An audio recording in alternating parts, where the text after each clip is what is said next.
Isigny-sur-Mer, France, 10th of June, 1944. At dawn, a United States Army Air Forces, USAAF, transport rolled to a stop outside Isigny.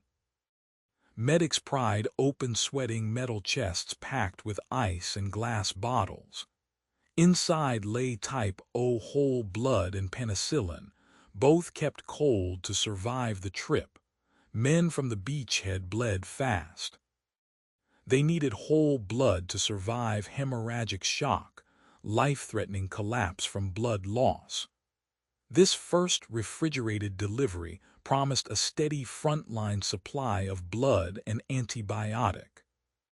By early June 1944, planners knew warm blood spoiled on the road. Why cold? Whole blood clotted and degraded quickly, and penicillin weakened in heat. Ice melted, bottles broke, roads clogged. Flights faced weather and flak anti-aircraft fire. Refrigeration turned risk into routine. Using insulated chests, refrigerated trucks, and scheduled USAAF runs, teams held temperature from rear depots in England to aid stations in Normandy. They built a cold chain, temperature-controlled supply system that could follow combat. What began at Isigny became a lifeline that moved with the front. By the evening of 9th of June, 1944, surgeons on the Normandy beachhead worked under blackout light. Stretchers kept coming, and blood pooled beneath operating tables. A plan took shape to bring cold whole blood and penicillin by air before another night passed. Plasma, liquid component of blood, flowed in abundance from tins and bottles. It expanded volume and raised pressure. It did not carry oxygen. Hemorrhagic shock, collapse from severe blood loss, starved organs unless red cells arrived. Without oxygen-carrying cells, hearts rallied and then failed. Whole blood answered that need. It had red cells, platelets, and clotting factors in one bottle. It stayed usable only if kept near 4 degrees C, 39 degrees F. Warm storage encouraged clots, bacterial growth, and cell damage. Cold preserved function long enough to move blood from donors to the knife. Chemistry extended the window. ACD, acid citrate dextrose blood preservative, bound calcium to prevent clotting and fed cells sugar. With ACD and cold storage, whole blood could survive weeks instead of days. In practice, teams aimed to use it much sooner. At the front, fresh and cold beat old and cold. Carl Douglas B. Kendrick of the U.S. Army Medical Department had pressed this case for months. He argued that surgeons near the fighting needed whole blood, not just plasma. Experience in North Africa and Italy had shown the limits of plasma alone. He pushed for a system that could hold temperature from depot to table. The department built that system. It planned a cold chain, temperature-controlled transport and storage, that tied donor centers in Britain to field hospitals in France. Insulated containers and refrigerated trucks would bridge the gaps. Generator-driven refrigerators arrived with mobile surgical units to hold blood near 4 degrees C between cases. The clinical demand was immediate. First, U.S. Army reported an urgent need for immediate surgical transfusions near Isigny. Wounds from artillery and mines bled deep and fast. Compresses and plasma bought time. Only whole blood turned that time into survival on the table. Logistics shifted to match the urgency. The U.S. Army Air Forces allocated lift for refrigerated medical cargo on short-notice sorties. Crews could load chests at night and land in the morning. The plan required an advanced landing ground, temporary forward airstrip, close to the surgical tents. Engineers graded fields near Isigny as the lodgment widened inland. The first target date for delivery aligned with opening an ALG for daylight landings.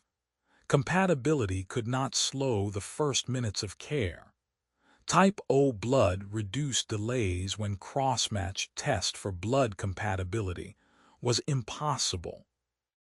Teams labeled the bottles clearly and tracked dates. They accepted small risks to avoid fatal waits. In forward surgery, minutes beat perfection.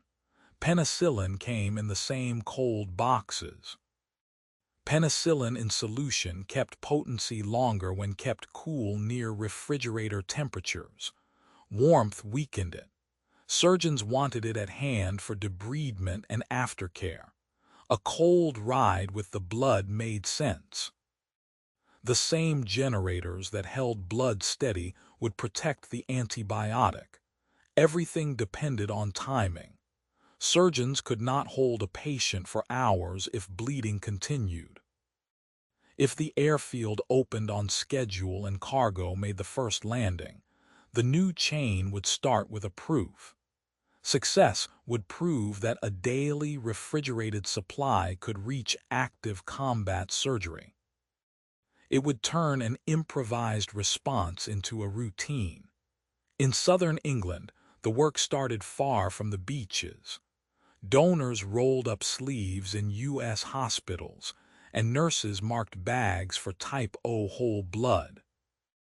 The stakes were time and temperature. The promise was a cold bottle that would still save a life after a hard trip. Glass bottles waited on steel trays.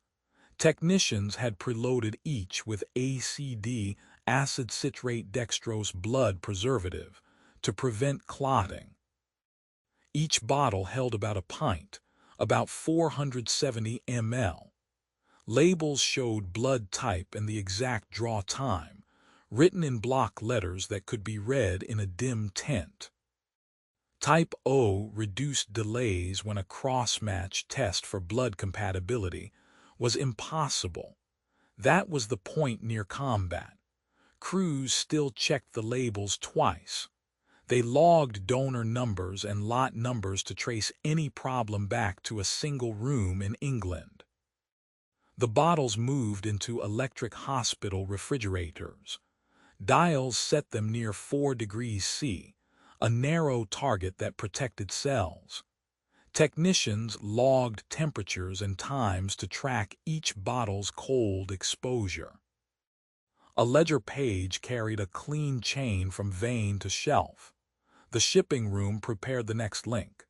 Insulated shipping chests were cleaned, pre-chilled, and lined with chipped ice. Bottles were cushioned upright to keep stoppers sealed and prevent agitation. Shaking could damage red cells and loosen corks, so padding filled the gaps. A max/min thermometer device that records highest and lowest temperatures went inside each chest. It told the story on arrival.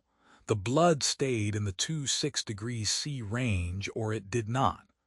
The lid closed on a card that read in large print, "Keep refrigerated, do not freeze." Handlers saw the warning before they felt the cold. Penicillin vials were packed cool in separate insulated containers to avoid freezing blood. The antibiotic stayed stable when cool, but ice pressed against glass could freeze a bottle neck. Separate boxes avoided that risk. Both sets of containers would ride on the same aircraft. Load lists matched chest numbers to unit destinations at the beachhead. A number on the wood matched a number on paper. Clerks copied the list for the aircrew and for the receiving depot. If a chest went missing, the list told everyone what was in it and who needed it.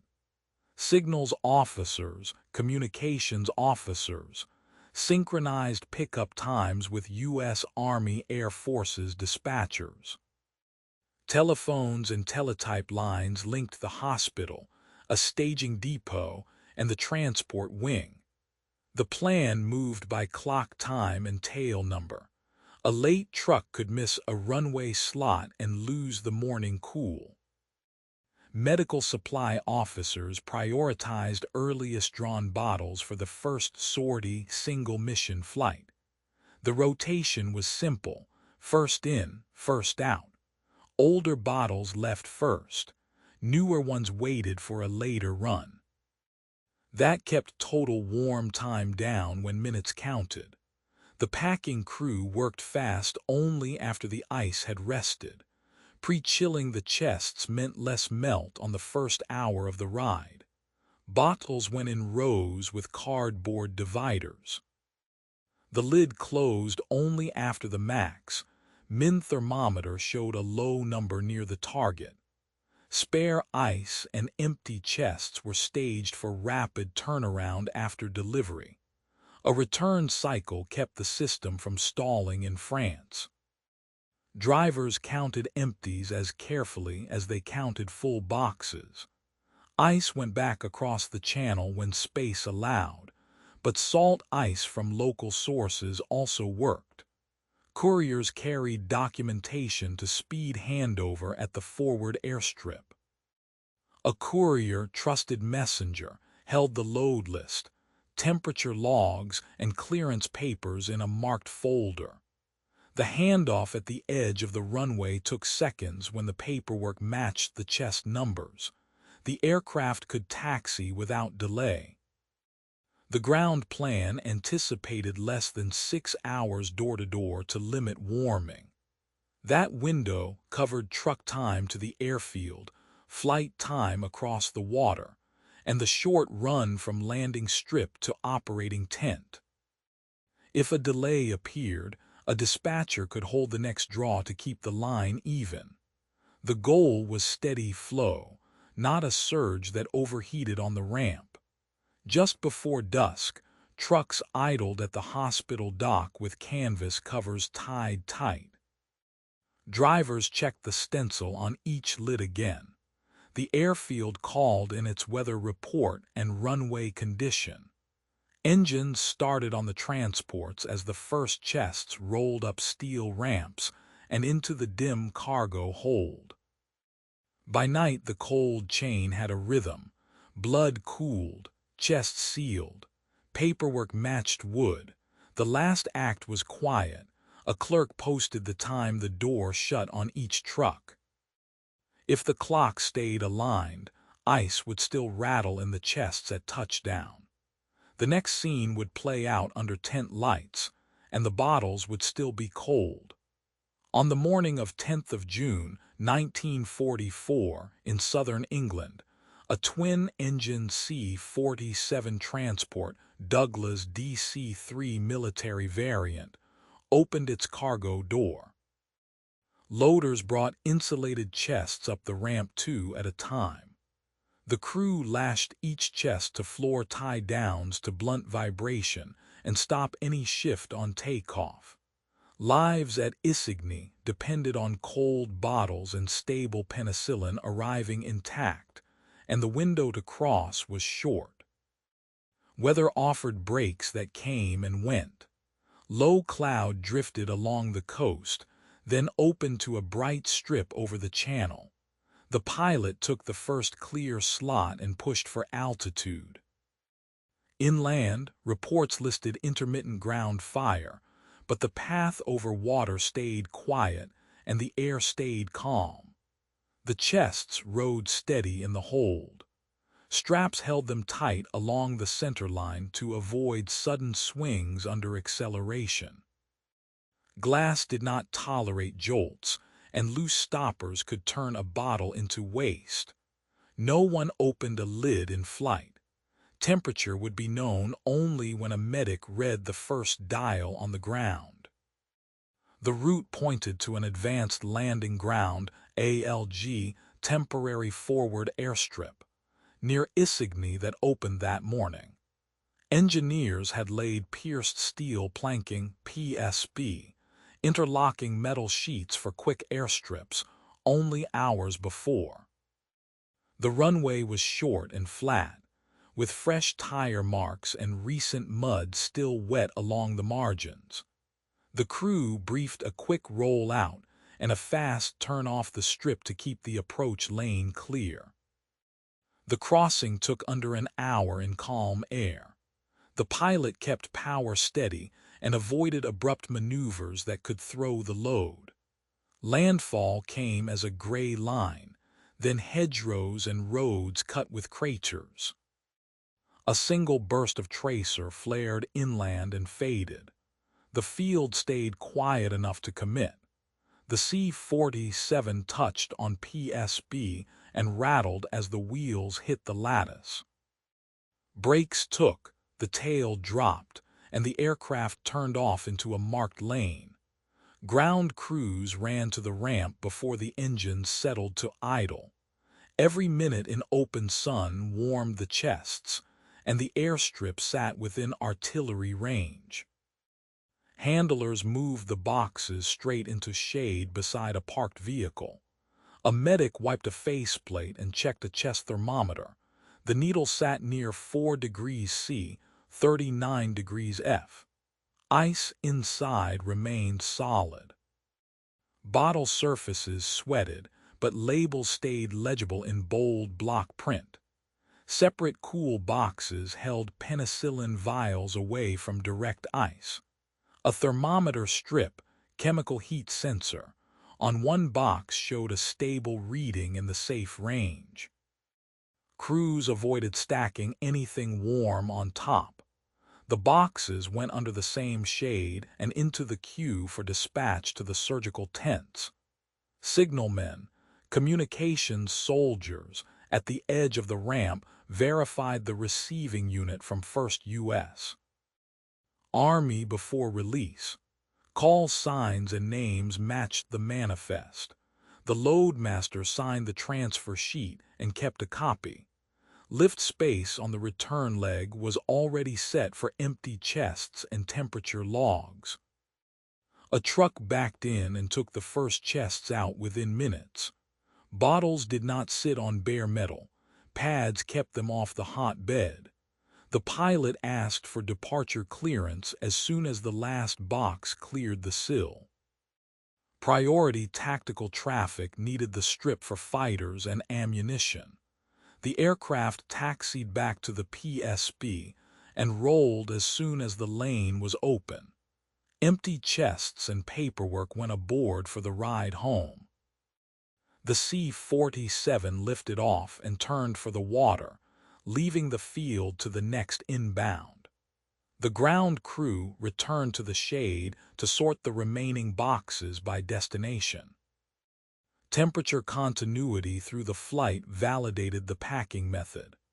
Pre-chilled chests, tight lashings, and short exposure on the ramp held the target range from hospital to field.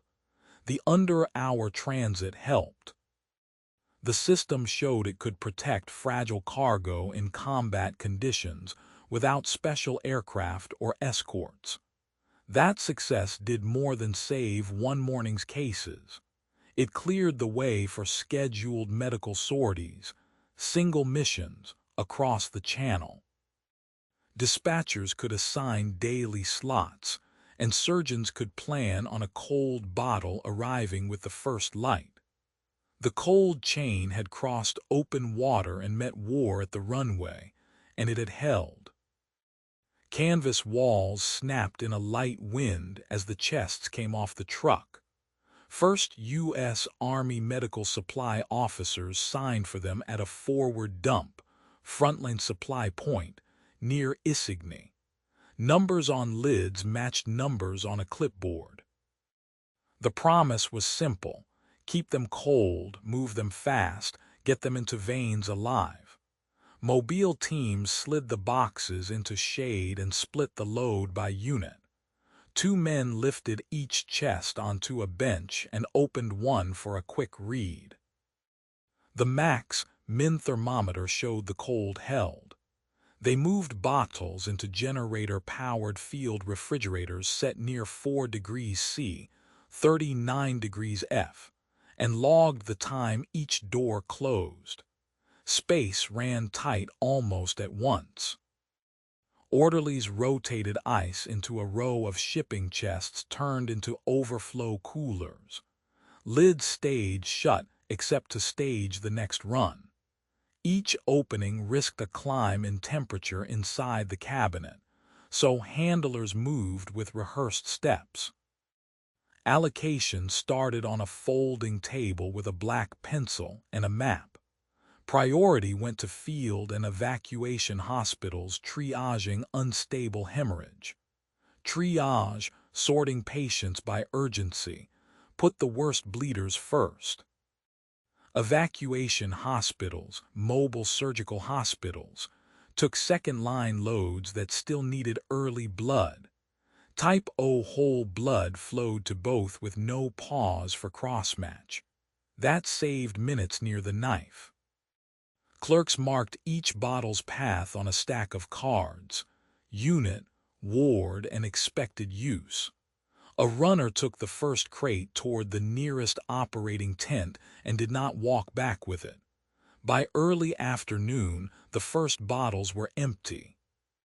Surgeons hung glass transfusion sets and threaded sterile rubber tubing through simple clamps. A needle went into a forearm vein while an assistant read a cuff gauge. Blood pressure rose within minutes, and pulse at the wrist grew stronger under a thumb. Medicine recorded the effect as it happened. A nurse wrote the start time, bottle number, and pressure response on a chart pinned to the cot. Another marked when the drip finished and whether the patient stirred or spoke. Reports from several tents noted fewer early deaths from shock that day. Tracking never stopped. Medics tied each bottle number to a name, dog tag number, and ward location. The ledger made reactions traceable and kept an audit trail back to England. If a unit needed to review a cluster of fevers, the cards would show whether those men shared a lot. Penicillin vials left in covered trays for the surgical wards. The antibiotic went into early post-operative dosing before infection could set in. Cold storage reduced penicillin degradation before dilution for injection. Nurses mixed doses at the bedside and spaced them at regular intervals as surgeons ordered. Sensitivity to heat shaped the routine. Vials did not sit under lamps. Runners kept them moving, and ward iceboxes held small stocks close to the beds. The same generator that chilled blood supported these boxes and kept the drug potent during the first churn of cases. Discipline around the refrigerators was strict. Staff logged max, min refrigerator temperatures at regular intervals during the day. A line of entries showed a bracket between 2 degrees C and 6 degrees C, and any drift drew a check. A sergeant kept the key to the thermostat and kept curious hands away. Fuel and spare parts sat under guard. A corporal watched the drum rack and a crate of gaskets and door seals. A temperature excursion, unplanned temperature drift outside target, could waste a day's blood. The guard understood that a missing jerry can could cost lives inside the tents. When shelves cleared, the loop began again. Empty bottles went into a tub for cleaning and inspection. Teams scrubbed and tagged chests for return to England, with unit codes wired to the handles. Spacers and padding went back in so the boxes would be ready for the next night's loading. Orderlies counted empties as carefully as they had counted fulls. The number on the manifest had to match the number on the ramp by dusk. If a chest broke a latch, a mechanic set it aside and wrote a tag for repair. Nothing traveled back unmarked. By evening, the dump worked like a small depot. Stock levels for blood and penicillin sat on a single sheet by lamp light. The tally showed how many bottles each hospital had used and how many vials remained in ward ice boxes. Numbers told dispatchers what to expect at first light. The last act was paperwork and a brief radio call. Clerks drafted a requisition, formal supply request, that cued the next day's lift from England. They asked for more Type O and fresh ice packs for overflow.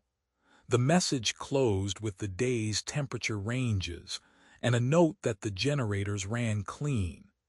In tents along the hedgerows, 3 refrigerators hummed until the small hours. Doors stayed shut and locks stayed latched.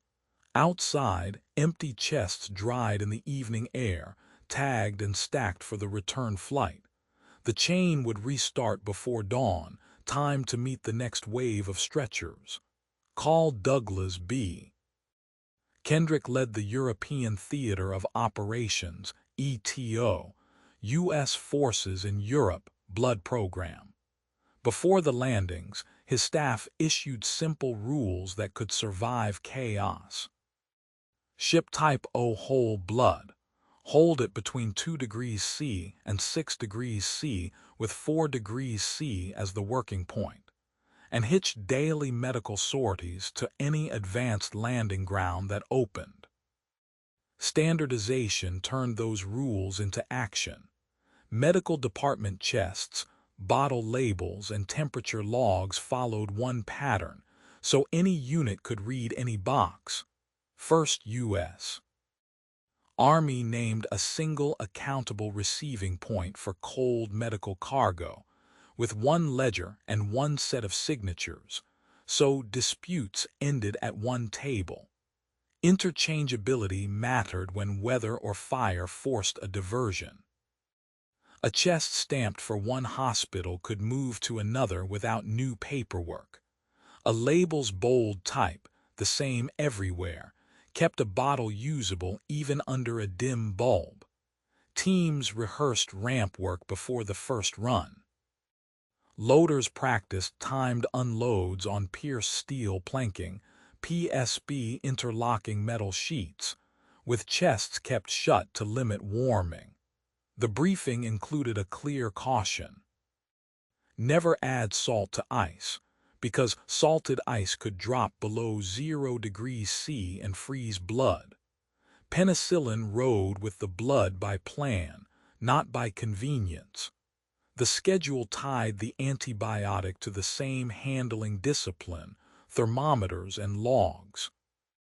Separate cool boxes stayed in the stack, but the timing and paperwork matched the blood chests to the minute. Field placement protected the cold at the far end. Refrigerators sat under shade and away from generator exhaust to reduce heat load. Canvas baffles and night air did more than comfort. They lowered ambient temperature and shortened compressor cycles. Responsibility carried names. Thermometer checks were signed by rank, name, and hour in a bound book, not a loose sheet. A signed line made a lapse traceable, and traceable work stayed careful. Communications matched the physical chain.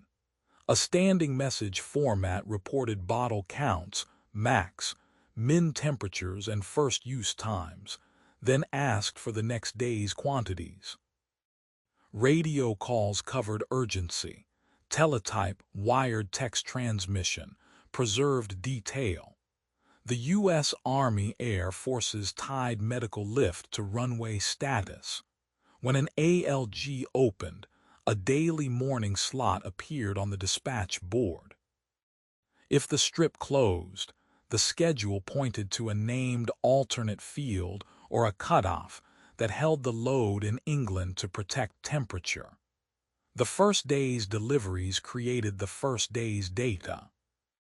Surgeon reports marked how many unstable hemorrhage cases reached surgery, and how many bottles each case needed before pressure stabilized. Kendrick's staff compared those reports to the manifest and found where demand ran ahead of plan. Adjustments followed in hours, not weeks. Return flights carried empty chests and completed forms for rapid refill in England. Load lists changed that night, shifting more type O whole blood to the busiest hospitals and matching penicillin vials to actual dosing rates on the wards. Discipline extended to ice and lids. Crews were told to open a refrigerator door only with the next bottle in hand and a clerk ready to log the number.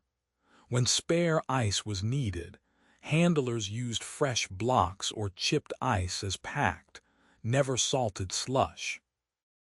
The single receiving point simplified authority when pressure rose. If 2 units asked for the same chest, the ledger and the signed temperatures backed the allocation decision. The receiving officer could show a clear path from aircraft to tent for every bottle. Rehearsal met reality on the ramp. Timed unloads kept chests closed until they cleared prop wash and sun, then into shade.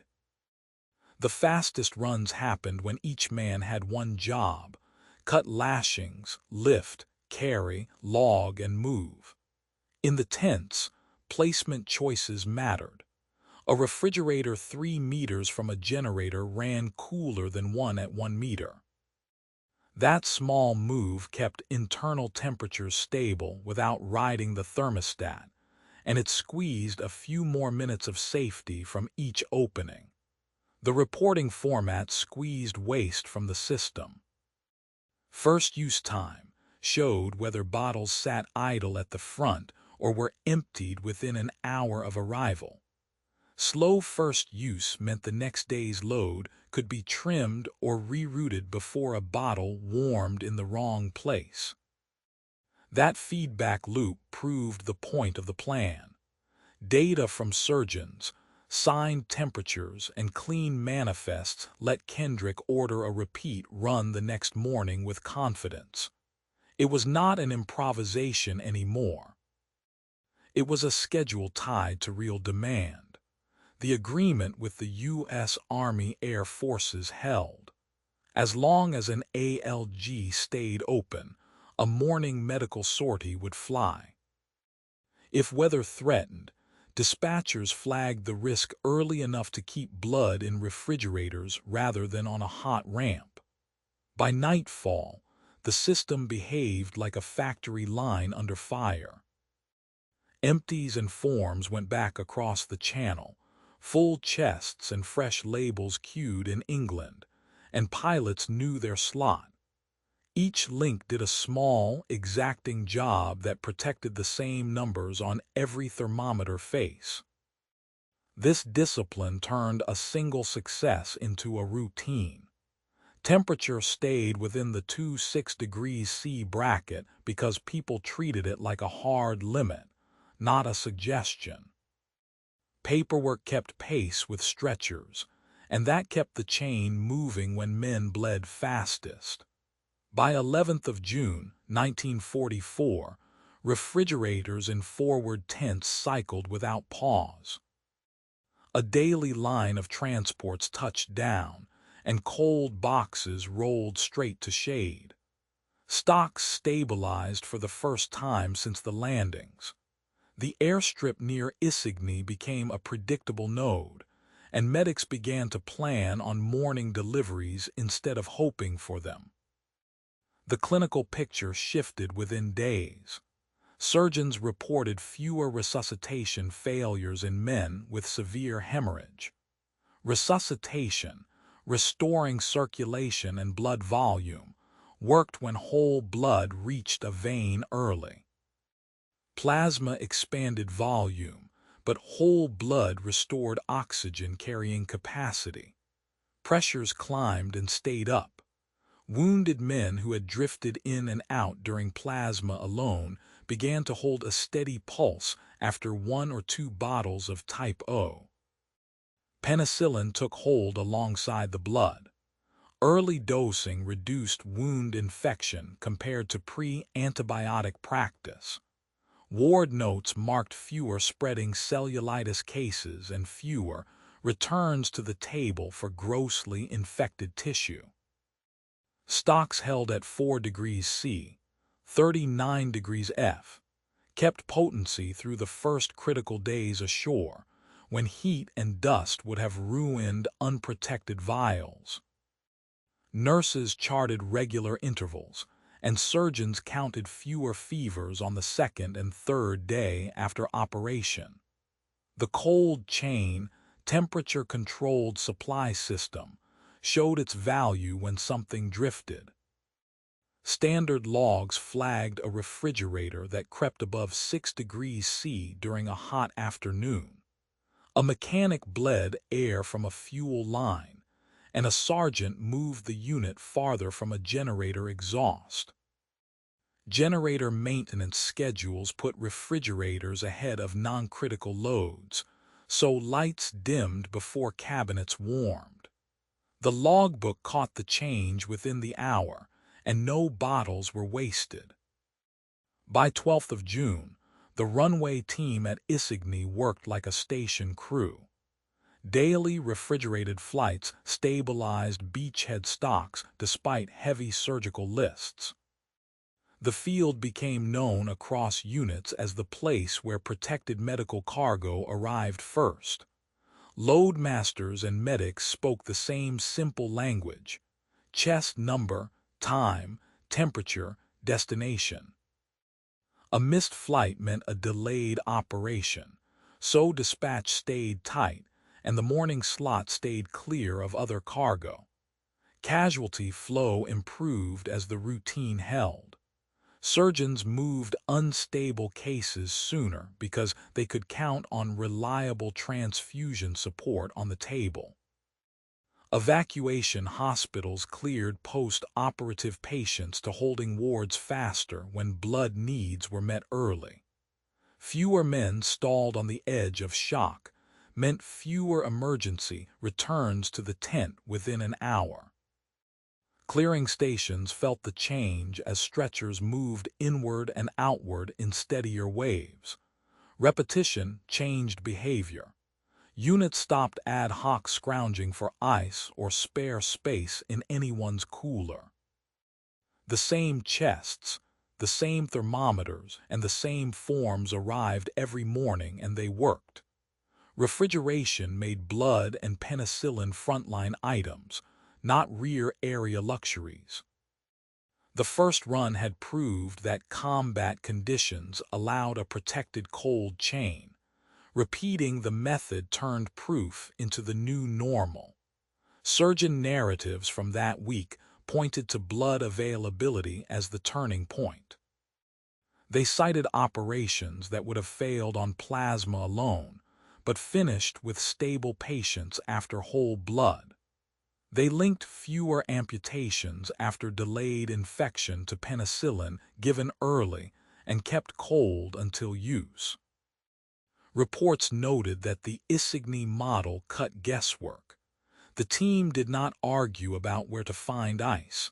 They argued about where the next bottle should go. The effect endured as long as the beachhead required high-volume surgery. Morning flights kept cabinets within range, and signed logs kept every break visible and fixable. As the front expanded toward St. Lo, the Isigny node anchored a pattern that other fields copied. Normandy set expectations for refrigerated supply on later advances. The chain followed the line of departure and kept its promise: cold blood and potent penicillin, close to the knife, every day.